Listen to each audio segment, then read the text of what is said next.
आज आहे डे 2 आपल्या ट्रेनिंगचा डे 2. काल सगळा ट्रॅव्हलिंगमध्ये गेला. मी अजून तुम्हाला फ्लॅट वगैरे दाखवलेला नाही आहे. आपला फ्लॅट नंबर आहे 2J. ॲक्च्युली तो जे पडला कुठेतरी. 2J आहे आपला. हे बघा, हे आपला अटायर आहे ट्रेनिंगला जायचं. ट्रेनिंगचं काहीही शूट करणार नाही आहेत आपण, कारण आपल्याला अलाउड नाही आहे तिथे, नेव्हल बेस असल्यामुळे. तुम्हाला माहिती देईल, आल्यावर फ्लॅटसुद्धा दाखवेल. आता बॅग घेतली, डॉक्युमेंट्स घेतले आणि युनिफॉर्म आहे आपला. हा युनिफॉर्म आहे, कारण ॲक्च्युली तिथे एक शर्टच लागतो पूर्ण बॅचचा. आपले 28 जण मुलं आहेत टोटल, 29 आहेत टोटल. एक जण घरी राहतो आहे, तो डायरेक्टली येईल. इथं फ्लॅट घेणार आहे. टोटल 28 आपले स्टुडंट्स आहेत. आपल्यासोबत हर्षल सर आहेत, त्यांचंसुद्धा दाखवेल. थोडं आता डॉक्युमेंट्स घेऊयात, बघूयात. बघा, आपलं हे फ्लॅट सिस्टम आहे आपली. खाली चेक इन वगैरे आपलं होतं आणि तिकडून एंट्री आपली. आज तर ऊन नाही आहे, लकीली चांगलं आहे आपलं.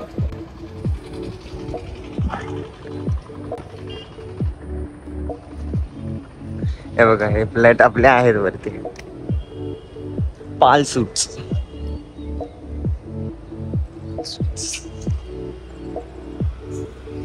पाल म्हणून आहे आपलं.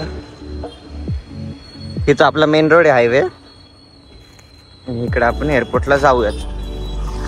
जेवढं जास्त कव्हरअप होईल तेवढं जास्त कव्हरअप करू आपण, कारण ॲक्च्युली आपण अभ्यासाला आलो, तर त्याच्यावर सुद्धा लक्ष असावं. मस्त वातावरण बघा, थंडगार. मित्रांनो, इथं एक मॅरिट आहे, म्हणजे हॉटेल टाईपच आहे, कोर्टयार्ड म्हणून. Courtyard by merit. आपल्याला आता इकडे जायचंय.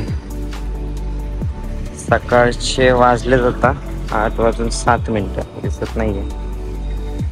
जाऊयात एअरपोर्ट. आता असं थोडं थोडं जेवायचं आहे.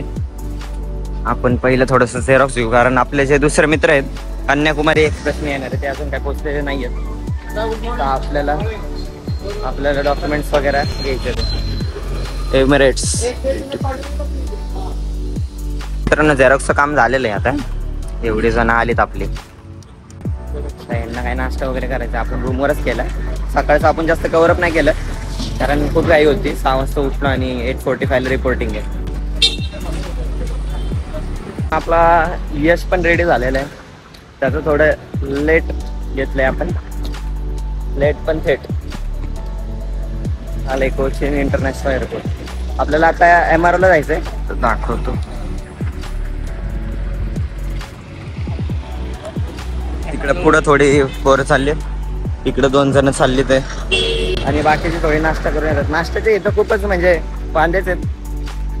व्हेज वगैरे जास्त भेटत नाही. आणि आपली नवरात्री चालू आहे, दिवाळी सुद्धा आहे, त्यामुळे आपली पोरं काही नॉनव्हेज जास्त खाणार नाही. काही काहींचं ठीक आहे. बघू. मित्रांनो, आपल्याला शॉन आणि शॉनचा मित्र भेटलाय. त्याने आपल्याला तिथपर्यंत पिकअप दिला. त्याचा पण एक आपण पाडव्यात देऊया.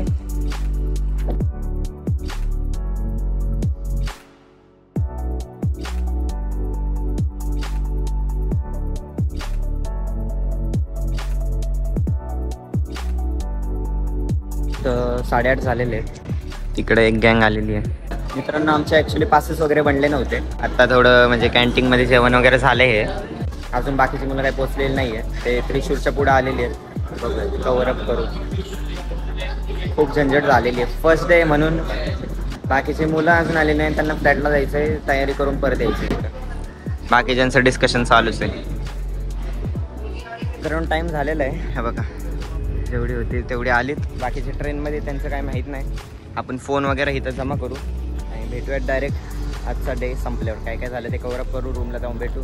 काल व्लॉग एंड नाही करता आला, त्यामुळे रूमवर जाऊ, सांगूया आपण कसा फ्लॅट आहे वगैरे, काय काय पडलं. चला, बाय बाय. संध्याकाळचे झालेले आहेत 9:30. आपण दिवसभर काही जास्त कव्हरअप नाही केलं. आता आपण रूमला आलो आणि रूम पण आपण डिरेक्टली चेंज केली, कारण 4 जण करायची होती. सो डायरेक्ट चेंज केली.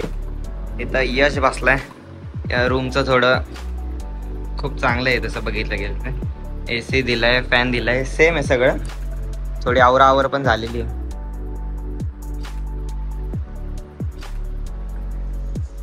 आणि आपल्या इथे आहे शिंदे वॉशिंग मशीन, फ्रीज, इथं एक बाथरूम आहे, कपाट इथं केलंय आपण, तिथं एक वॉशरूम आहे.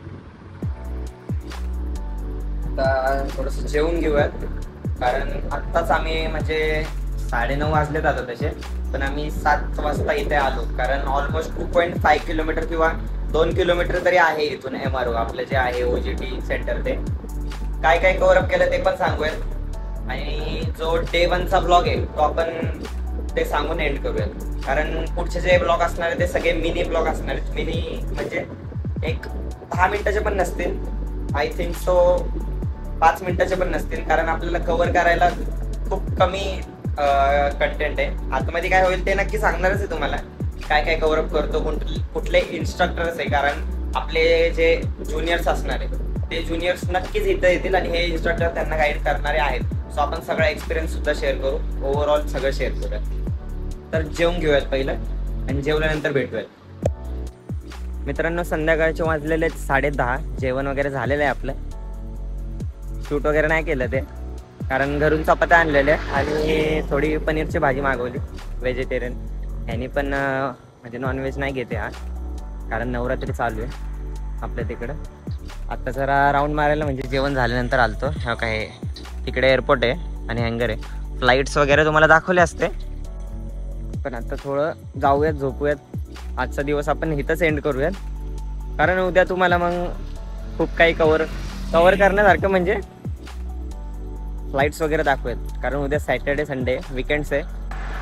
आता डिस्कस करूया की काय काय झालं MROला. तर MROला म्हणजे सगळ्यात आधी डिसिप्लिन खूप महत्त्वाची होती. ID कार्ड दिलं गेलं, ID कार्डमध्ये आपल्याला जे बँड आहे ते एअरवर्कचं स्टुडंट म्हणून दिलं गेलं. आपल्याला परत एअरपोर्ट पास देणार आहेत उद्या म्हणजे ते आता त्याच्यावरच गेलं, मंडेवरच गेलं. आज फ्रायडे, आज खूप हेक्टिक डे गेला. सकाळी 8ला चालू केलं. काही मुलांची ट्रेन म्हणजे कन्याकुमारीमध्ये जे मुलं होते, स्टुडंट्स होते, त्यांची ट्रेन आली नव्हती, 10 वाजता आली. त्याच्यामुळे आम्हाला पण नंतर भेटलं सगळं, लाईक डॉक्युमेंट्स वगैरे नंतर भेटले. त्याच्यानंतर ब्रेकफास्ट केलं. ब्रेकफास्ट नंतर पण बसून ठेवलं, कारण बाकीचे तेव्हा सुद्धा आले नव्हते. त्याच्यानंतर आम्हाला पासेस भेटले. पासेस मी दाखवू नाही शकत काय असतं, कारण ते खूप सिक्रेसी मेंटेन केली आहे त्यांनी लोकांनी, की पासेस आहे तुमचे. पासेस एअरपोर्टच्या आतमध्ये जाण्यासाठी असतात, जे ॲक्च्युअल प्रोफेशनल वर्क करतात त्यांच्यासाठी असतं.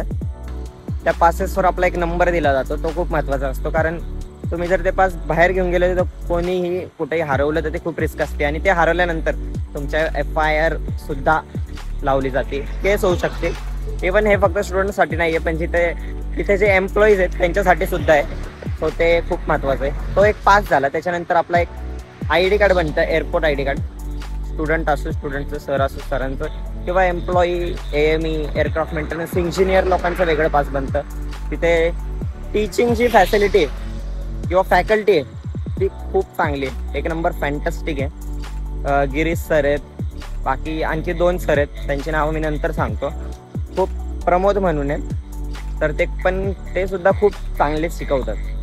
त्याच्यानंतर तिथले मॅनेजर सुद्धा आलते शेवटला, त्यांनी सुद्धा खूप चांगला म्हणजे काय करायचं काय नाही, तुम्हाला कुठे फिरायचं, मोस्टली ते फोकस केलं जातं की मुलांच्या हिशोबानेच, म्हणजे मुलांची जी मर्जी आहे त्या हिशोबाने शिकवलं सुद्धा जातं. लर्निंग पण असतं. OGT आपलं जे ॲक्च्युअल ट्रेनिंग जे आहे एअरक्राफ्टवर ते कॅरी आऊट केलं जातं. त्याच्यामध्ये सुद्धा खूप मजा आहे. मजा म्हणजे एन्जॉय करायला पण भेटतं, आणि जे ॲक्च्युअल एअरक्राफ्ट दिसतात ते मी इथे दाखवू नाही शकत तुम्हाला, कारण ते अलाउड नाही आहे. त्यामुळे लास्टला जर परमिशन भेटली तर ते तुम्हाला नक्कीच दाखवू आम्ही. त्याच्यानंतर तिथं कॅफेटेरिया होता, खूप सारे रूल्स रेग्युलेशन्स होते, येल्लो कलरचे मार्किंग्स होते. ते सर आहेत, त्यांचं ID कार्ड भेटलं त्यांना, आपलं पण भेटलं. त्याच्यानंतर आम्हाला एंट्री भेटली, एअरक्राफ्टच्या जवळ नेलं. आपले मोस्टली इथं जे कोचीला ट्रेनिंग असतात ते एअरबस A320 आणि A321 वर असतात. सो तो बेस्ट एक्सपिरियन्स घेऊ शकतो. बघा तर असं आहे. आणि आपलं जे मोस्टली म्हणजे अजून एक सांगायची गोष्ट अशी आहे की कोची इंटरनॅशनल एअरपोर्ट जे आहे ते 100% सोलर एनर्जीवर चालतं.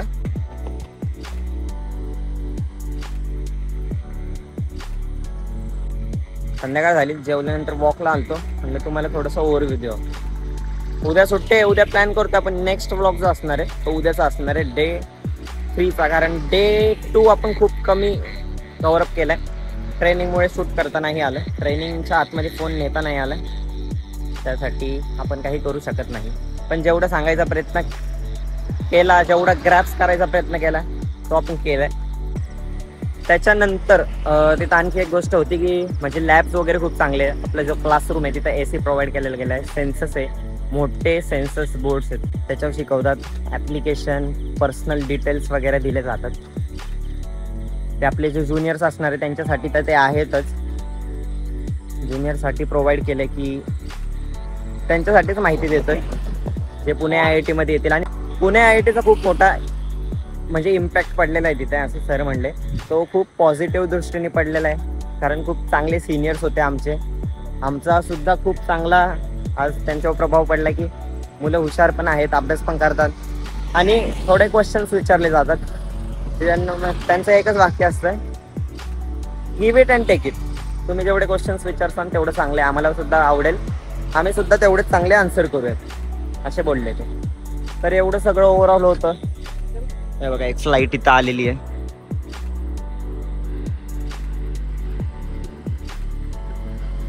तर भरपूर काही कव्हरअप केलं आपण. तुम्हाला हा व्लॉग कसा वाटला ते सांगा.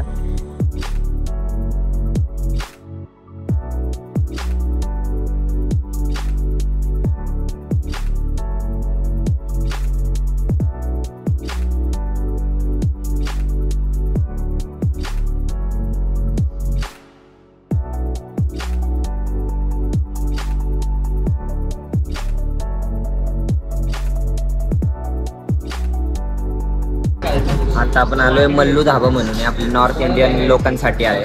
त्याचा हा मेनू आहे.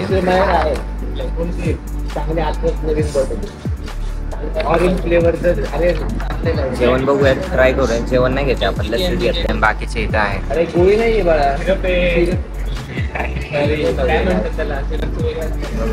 इथं आल्यावर हेच परवडतं आणि व्हेज नॉन व्हेज वेगवेगळं आहे प्रॉपर. बघूया. I provide one suggest की non-veg. फक्त व्हेज परवडतं. तो म्हणतोय suggesting. No, I'm suggesting. Come here, drink lassi and veg fried rice. Okay. Kerala is famous for non-veg. नामदेवनी म्हणजे नॉनव्हेज घेतलंय. हे मँगो लस्सी आहे, प्लेन लस्सी आहे, आणि यांनी फ्राईड राईस घेतले. Hey, this is curd rice. हा कर्ड राईस आहे.